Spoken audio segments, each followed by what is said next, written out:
ससुराल पालकी में बैठकर। माँ आई थी बैलगाड़ी में, मैं कार में आई, मेरी बेटी हवाई जहाज से। अच्छा, मेरी पोती हनुमान की ट्रिप पर उड़ गई अंतरिक्ष में। कच्चे मकान में दादी की जिंदगी गुजर गई, पक्के मकान में रही माँ।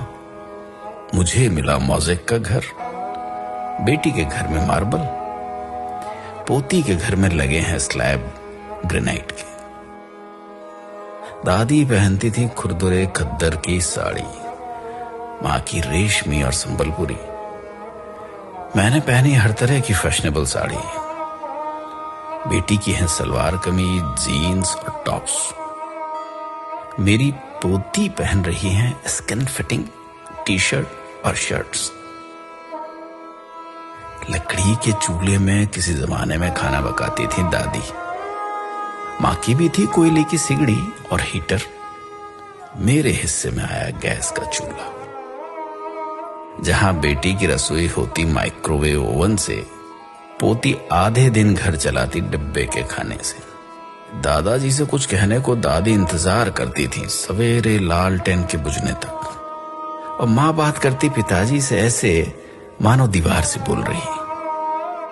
और मैं इनसे बात करती, अजी सुनते हो? मेरी बेटी दामाद जी को नाम से बुलाती। पोती आवाज लगाती दामाद को, हाय हनी।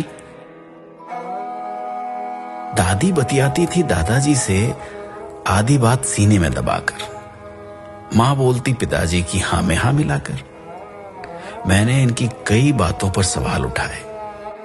मेरी बेटी तो दामाद जी की बोलती ही बंद कर देती अपने तर्क से। उधर बातों में पोती अपना अधिकार वसूलती दामाद से। कई बच्चों की माँ थी दादी। माँ के बच्चे उससे कुछ कम थे। मेरी गोद में बच्चे दो ही अच्छे। बेटी की तो आंख का तारा उसका इकलौता।